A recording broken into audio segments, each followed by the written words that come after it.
गुंडे, बदमाश, लुटेरे, डाकू मुसल्लत हो चुके हैं कि आई थिंक उनको एक दिन भी नहीं देना चाहिए। ये जानते हैं कि किस गवर्नमेंट को कैसे फेल करना है, किस लीडर को कैसे डिग्रेड करना है, इनसे बेहतर और कोई नहीं जानता। अस्सलाम वालेकुम, पैशन पाकिस्तान के साथ मैं हूं अली अख्तर शाह। अदम एतमाद की कामयाबी के बाद जिसे इमरान खान साहब और उनकी पार्टी की तरफ से रजीम चेंज ऑपरेशन का नाम दिया गया, साजिश और मुदाखलत का नाम दिया गया, उसके बाद से जनाब शहबाज शरीफ साहब वज़ीर आज़म पाकिस्तान बन चुके हैं और उनको 2 माह का वक्त आलमोस्ट गुजर चुका है। अभी जनरल इलेक्शन में 1 साल का वक्त बाकी है। हम आवाम से ये जानना चाहेंगे कि वो क्या समझते हैं कि शहबाज शरीफ साहब को 1 साल मज़ीद देना चाहिए या फिल साफ शफाफ जनरल इलेक्शन होना चाहिए। अवाम की क्या राय है, अवाम से जानते हैं, हमारे साथ रहिएगा। शहबाज शरीफ साहब को 2 माह हो चुके हैं और 1 साल अभी जनरल इलेक्शन में बाकी। आप क्या समझते हैं, उनको 1 साल देना चाहिए या नया इलेक्शन होना? मेरी 52 साल एज है। अस्सलाम वालेकुम रहमतुल्लाहि व बरकातहू। मैं तो ये पैगाम दूंगा कि इस मुल्क पे जो गुंडे, बदमाश, लुटेरे, डाकू मुसल्लत हो चुके हैं, हमने 52 साल की एज में कभी नहीं सुना था कि 5 रुपए या इससे ज़्यादा पेट्रोल बढ़ा हो, ज़्यादा से ज़्यादा 5 रुपए। लेकिन इन्होंने जो 2 माह में मुल्क को आग लगाई है डाकुओं ने, बदमाशों ने, लुटेरों ने, हम कहते हैं साल तो बहुत दूर की बात है, एक लम्हा भी हमें नजर ना आए।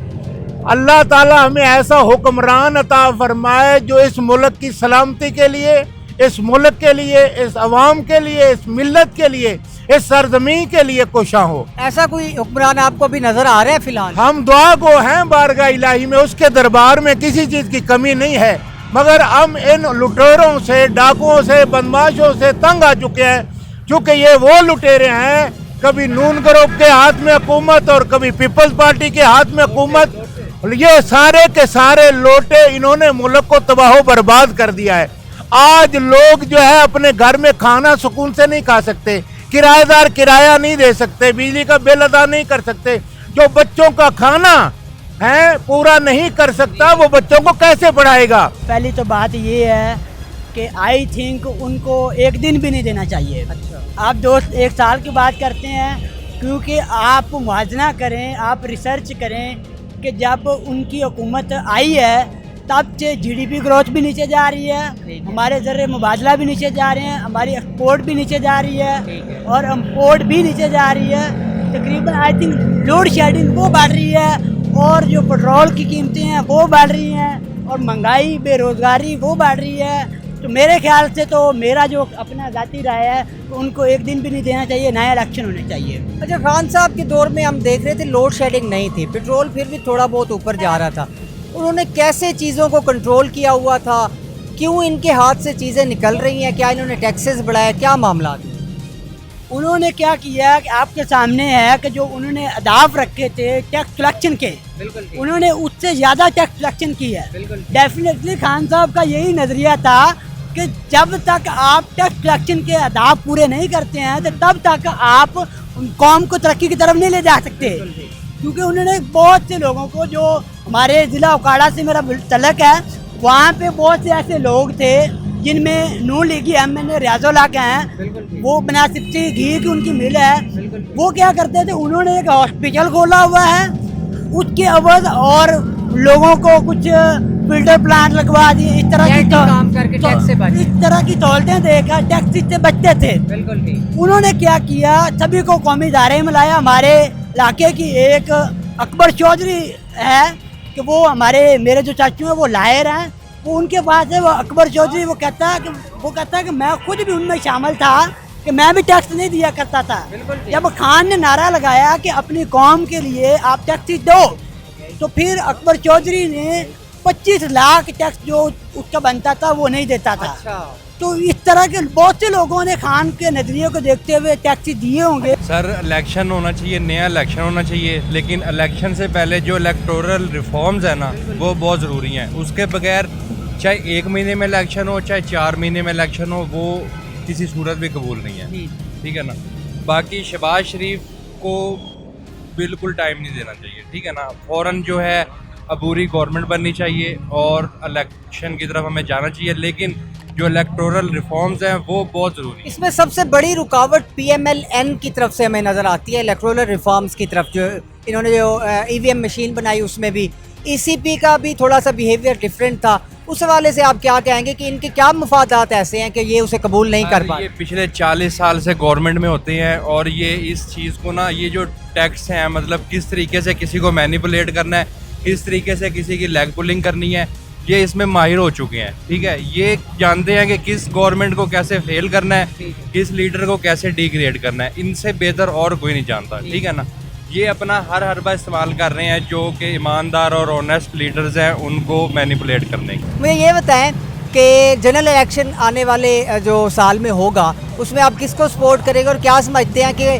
कौन सी पार्टी 2/3 अक्सरियत से कामयाब हो सकती है? सर 2/3 अक्सरियत तो यहाँ पे किसी को भी नहीं मिल सकती कभी भी, क्योंकि जो एस्टेब्लिशमेंट जिसको चाहेगी उसको लिमिटेड सीट्स देगी, 2/3 अक्सरियत किसी को भी नहीं देगी। ठीक है ना, आप किसको सपोर्ट करेंगे इलेक्शन? स्पोर्ट्स सर ऑप्शन और कोई नहीं है हमारे पास इमरान खान के अलावा। ठीक है ना, अगर शफाज शरीफ की बात की जाए तो जिस तरह उसने ये जो है ना अपने पाँव पर कुल्हाड़ी मारना, जो पंजाबी की मिसाल है वो कहते हैं, अगर उसने ये रिस्क लिया है तो उसको ये 1 साल पूरा करने दें, तो अब ये आवाम को भी पता चल जाएगा, ये शहबाज शरीफ के जो असल चेहरा ये सामने आ जाएगा। उसके बाद इमरान खान साहब को आगे आने का ठीक मौका मिल जाएगा, ठीक वो भरपूर तामन से आएगा, इमरान खान तामन से आएगा। अगर 1 साल में मज़ीद हालात ख़राब होते हैं, क्योंकि खान साहब कह रहे हैं कि वो लॉन्ग मार्च करेंगे महंगाई के ख़िलाफ़, हुकूमत के ख़िलाफ़, वो इलेक्शन के लिए कोशिश कर रहे हैं कि जल्दी इलेक्शन होना चाहिए, मज़ीद महंगाई होती है, हालात ख़राब होते हैं, तो उसको फिर कैसे देखेंगे आप? इस वक्त इमरान खान साहब को भी लॉन्ग मार्च वगैरह नहीं करना चाहिए, क्योंकि आवाम के हालात काफ़ी बेहतर पहले ही ख़राब हैं, तो इसलिए उनको चाहिए थोड़ा सा रिलैक्स करें, कूल डाउन हो जाएँ। आवाम के हालात तो ख़राब हैं, 1 साल में जो है ना पाकिस्तान ये गिरवी तो नहीं लग जाएगा इंशाअल्लाह, खैर करे अल्लाह इससे बचाए गिरवी रहने से। तो फ़िलहाल इमरान साहब को थोड़ा सा रिलैक्स करना चाहिए, इनको जो करना दे करने दे। अभी ये देखें सब के रेट बढ़ रहे हैं आस्ता आस्ता ना, पेट्रोल का रेट बढ़ रहा है, चीनी का रेट, हर चीज़ का रेट बढ़ रहा है, तो आवाम को पता चल रहा है ये क्या सीन है, ये हुकूमत क्या चीज़ है। मेरे ख्याल से उन्हें 1 सेकंड नहीं देना चाहिए। क्या आपको लगता है कि उनके आने का जो पैटर्न है वो लीगल है या लेजिट है? मैं उनके आने का जो प्रोसेस है उसे नहीं मानता, तो मैं ये कैसे मानूंगा कि वो 1 साल उन्हें मिले या 2 साल मिले? उनके आना ही टोटली रॉन्ग है। इमरान खान के जाने की वजह लीगली कोई आपके समझ में आ रही है? बिल्कुल नहीं।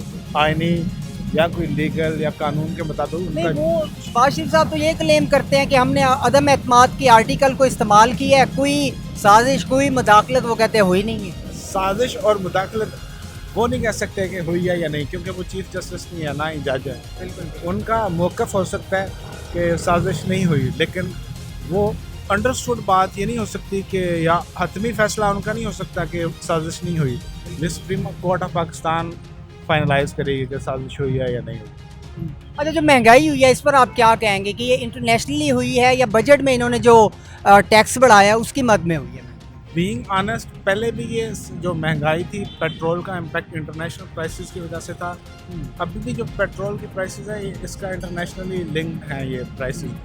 लेकिन जो सबसे अहम बात यह है कि नाअहल तरीन हुकूमत है ये, इनसे ना कुछ मैनेज हो रहा है। A to Z कोई भी चीज़ इनकी देख लें मैनेज ही नहीं हो रही। इनका टोटली जो मौक़िफ़ है या इनका जो क्या कहते हैं एम है या टारगेट है, सिर्फ अपनी करप्शन बचाना, छुपाना और उससे ये केसेस ख़त्म करना चाह रहे हैं। अच्छा, आखिरी सवाल है, जनरल इलेक्शन होते हैं, किसको सपोर्ट करेंगे, किसको प्राइम मिनिस्टर देखना चाहते हैं? ये मेरी बात नहीं है। आप पूरे पाकिस्तान के इवन नून लीग के लोग भी यही कहेंगे कि हम इमरान खान को देखना चाहते हैं प्राइम मिनिस्टर।